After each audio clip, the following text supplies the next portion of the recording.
وما لنا ألا نتوكل على الله وقد هدانا سبلنا. Selanjutnya hadis yang ke-16 yaitu hadis Abu Sufyan Sakhar ibn Harb. Ini sejatinya yang meriwayatkan hadis ini adalah Abdullah ibn Abbas. Abdullah bin Abbas mendengar cerita ini dari Abu Sufyan Sakhar ibn Harb Ibn Umayyah, Ibn Abdisyam, Ibn Abdi Manaf.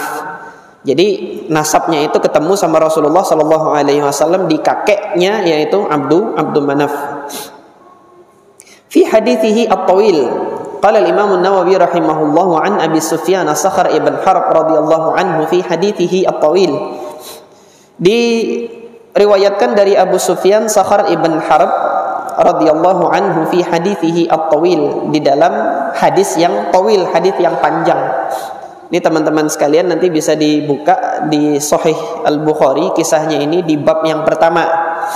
Bab kaifa kana bad'ul wahyi ila Rasulullah sallallahu alaihi wasallam, itu bab bagaimana wahyu itu bisa sampai kepada Rasulullah sallallahu alaihi wasallam. Hadis ini juga dikenal dengan hadis Heraklius karena di dalam hadis ini terjadi percakapan antara Abu Sufyan dengan Heraklius. Kata Imam Nawawi di sini menyingkat hadis ini fi qissati Hiraqla, dalam kisahnya Heraklius. Anna Hiraqla, bahwasanya Heraklius qala li Abi Sufyan, bertanya kepada Abu Sufyan, famadza ya'murukum. Jadi Al-Imam An-Nawawi mengutip salah satu dari pertanyaannya Heraklius kepada Abu Sufyan. Apa-apa saja yang diperintahkan oleh nabi kalian ini? Kata Heraklius, yakni an-Nabi sallallahu alaihi wasallam, qala qultu, maka dikatakan kepada oleh Abu Sufyan, dikatakan apa? Yaqulu u'budullaha wahdah. Satu yang diperintahkan, sembahlah Allah saja, ibadahi Allah saja, tauhidkan Allah saja, gitu kan. Wala tusyriku bihi syai'a, dan jangan sekutukan Allah Subhanahu wa taala dalam peribadatan itu kepada siapapun, kepada apapun, syai'a, siapa maupun apa, enggak boleh menjadi sekutunya Allah Subhanahu wa taala.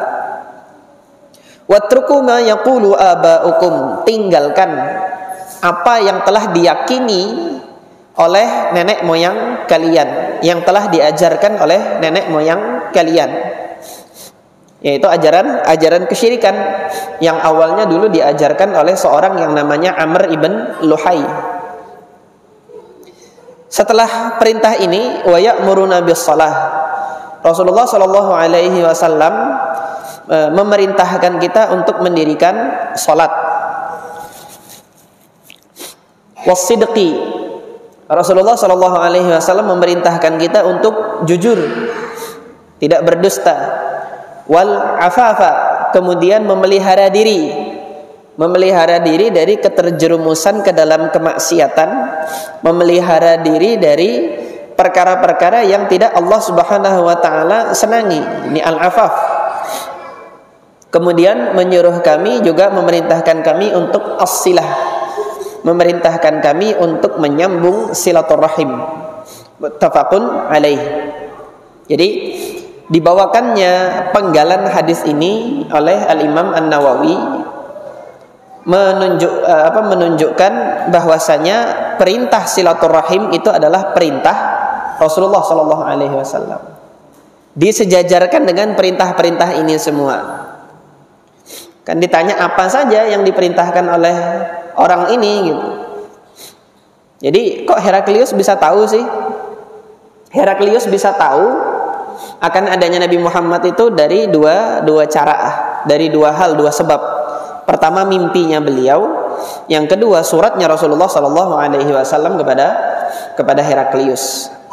Mimpinya bagaimana? Di hadis yang tawil ini diceritakan, di hadis yang panjang ini diceritakan bahwasanya Heraklius itu mimpi melihat ada seorang raja yang kemaluannya dikhitan, dikasih tanda kemaluannya dikhitan. Raja tersebut kekuasaannya meliputi seluruh alam, seluruh semesta ini. Maka terbangunlah yang namanya raja. Raja kan apa? Takut kekuasaannya hilang. Itu siapapun itu. Ketua masjid ya, nggak usah raja. Ketua masjid kan takut kalau sudah dia nggak njabat lagi jadi ketua masjid. Apalagi RT, Anda nggak RT yang takut kedudukannya nanti digantikan dengan RT yang lain? Ada sebagian, tapi nggak semua. Apalagi yang lebih tinggi lagi, lurah. Kalau lurah nggak ada pemilihannya. Wali kota tuh ada pemilihan. Pada saat nanti digoyang kekuasaannya, khawatir akan jatuh kekuasaan. Gubernur juga, presiden juga, apalagi hampir semua yang Allah Subhanahu wa taala rasakan di dunia ini dia memiliki kekuasaan. Khawatir bahwasanya kekuasaannya itu nanti akan lepas darinya. Heraklius juga begitu. Ada isyarat di mimpinya ini ada yang akan mengambil kekuasaannya nanti, yaitu seorang raja yang dia dikhitan kemaluannya. Maka ketika bangun itu yang diperintahkan untuk pertama kali apa? Anak buahnya suruh cari siapa sih kaum atau bangsa yang punya tradisi mengkhitan kemaluannya itu. Maka ketika disebar anak buahnya, pasukannya itu, mereka mendapati yang berkhitan di sekitar wilayah kita ini gitu, adalah apa? Adalah bangsa Yahudi, Bani Israel, mereka yang berkhitan. Berarti harus waspada ini sama Bani Israel. Ternyata tidak lama setelah itu baru datang surat dari Rasulullah SAW. Ketika datang surat dari Rasulullah, dari mana ini? Mereka bangsa Arab. Ketika mereka bangsa Arab, tanya, bangsa Arab itu berkhitan atau tidak? Iya berkhitan. Oh iya, berarti ini sudah. Berarti ini rajanya nanti anunya. Maka ketika surat ini datang kepada Heraklius, dicari sekitar sini orang-orang Arab yang berdagang siapa? Panggil semuanya. Ketika dipanggil ditanya, ayyukum aqrabu nasaban bihadzal rajul alladhi yad'i annahu nabi, alladhi yaz'um annahu nabi. Tanya siapa di antara kalian yang nasabnya itu paling dekat dengan laki-laki ini yang mengatakan bahwasanya dirinya ini adalah seorang nabi. Maka Abu Sufyan mau tidak mau mengatakan saya, karena itu di wilayah kekuasaannya Heraklius kan, saya yang paling dekat nasabnya. Karena Nabi Muhammad SAW ibn Abdullah ibn Abdul Muttalib ibn Hashim ibn Abdi Manaf, di Abdu Manaf kan. Abu Sufyan Sakhr ibn Harb ibn Umayyah ibn Abdi Syam ibn Abdi Manaf, ketemu di Abdu Manaf, yang mana kakeknya dulu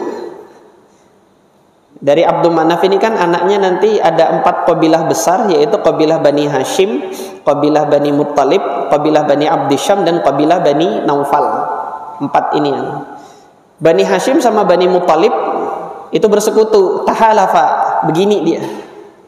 Sementara Abdu Syam, Bani Abdi Syam dengan Bani Naufal, dia juga bersekutu, tapi bersekutu saling rivalitas, bersaing kedua ini ya. Nanti teman-teman mungkin yang kemarin sudah saya sampaikan di kajian sirah, mungkin bisa dilihat tayangan ulangnya nanti di kajian sirah peristiwa pada saat itu. Artinya dari kakeknya ini sudah ada kesenjangan, ketidaksenangan antara dua kelompok ini gitu loh, dua kelompok qabilah ini, meskipun nanti ketemunya di Abdu Manaf.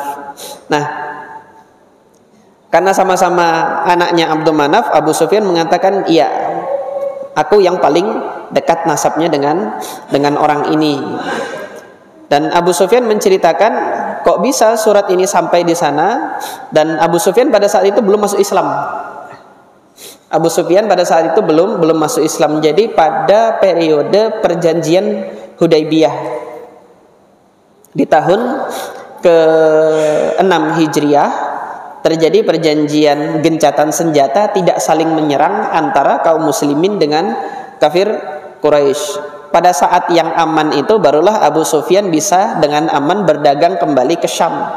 Karena sebelumnya Abu Sufyan ketika berdagang ke Syam itu kan dihadang sama Rasulullah. Dihadang karena kaum muslimin juga dihadang ketika mau melaksanakan ibadah haji dan umroh. Kalau kami ke Mekah kalian hadang, kalian ke Syam juga kami hadang. Jalan kalian itu melewati tempat kami. Nggak tenang Abu Sufyan untuk dagang ke Syam. Baru merasakan ketenangan untuk bisa berdagang ke Syam yaitu setelah perjanjian Hudaybiyah ini. Sampai ke Syam, berdagang di sana malah ketemu sama Heraklius ini. Jadi dalam hatinya Abu Sufyan, kalau bukan karena rasa malu aku ini dikatakan pendusta, semua yang ditanyakan oleh Heraklius ini aku dustakan semua. Karena apa? Ada penerjemahnya kan ketika itu, dan ada banyak saksinya. Kalau dia berdusta, beritahu aku kalau dia berdusta, gitu kata Heraklius. Tapi di hatinya Abu Sufyan ingin berdusta karena kebencian kepada Rasulullah pada saat itu masih ada. Hanya saja beliau lebih benci lagi untuk dikatakan sebagai pendusta. Ini diantara sisi positifnya tradisi jahiliyah dulu. Mereka masih membawa kehormatan dirinya itu untuk melakukan kejujuran. Banyak pertanyaan-pertanyaan yang disampaikan oleh Heraklius ini. Ya, salah satu ditanyakan berkhitan atau tidak itu kan.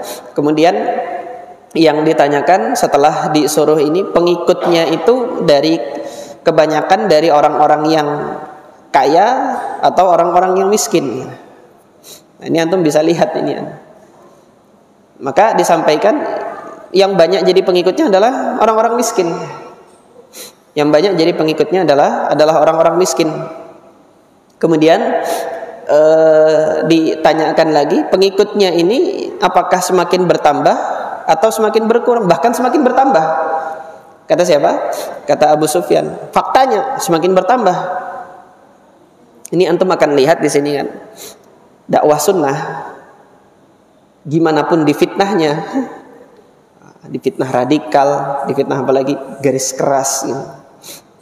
Padahal lunak-lunak aja itu didakwahkan sunnahnya. Apalagi di fitnahnya, ada macam-macam di fitnah. Semakin bertambah, semakin banyak. Pengajian sunnah semakin banyak. Kemudian pondok-pondok pesantren yang mengajarkan sunnah Nabi SAW semakin bermunculan. Rumah-rumah Al-Quran semakin bermunculan, yang mengajarkan anak-anak kita, generasi kita untuk menghafalkan Al-Quran, menghafalkan sunnah Nabi SAW semakin banyak. Ini diantara tanda-tanda keimanan itu, kalau sudah masuk ke dalam hati seseorang, dia akan cenderung untuk ingin bertambah terus. Sudah sampai waktu Isya. Insya Allah pada pertemuan yang akan datang kita masih membahas hadis Heraklius ini. Karena ada banyak faidah dari hadis Heraklius, dan salah satu faidah tersebut yang dibawakan oleh Imam Nawawi di sini yang ada hubungannya dengan bab ini, yaitu bab silaturahim. Ini saja yang mungkin dapat saya sampaikan pada kesempatan kali ini. Mudah-mudahan Allah Subhanahu wa taala menjadikan apa yang kita pelajari ini bisa kita amalkan. Allah Subhanahu wa taala menganugerahkan kepada kita ilmu yang bermanfaat dan amal yang soleh, dan menjadikan sebab-sebab ini semua sebagai perantara kita, sebab kita untuk bisa menjadi ahli surga Allah dan dilindunginya diri kita nanti dari api neraka. Subhanakallahumma rabbana wa bihamdika asyhadu an la ilaha illa anta astaghfiruka wa atubu ilaik. Assalamualaikum warahmatullahi wabarakatuh.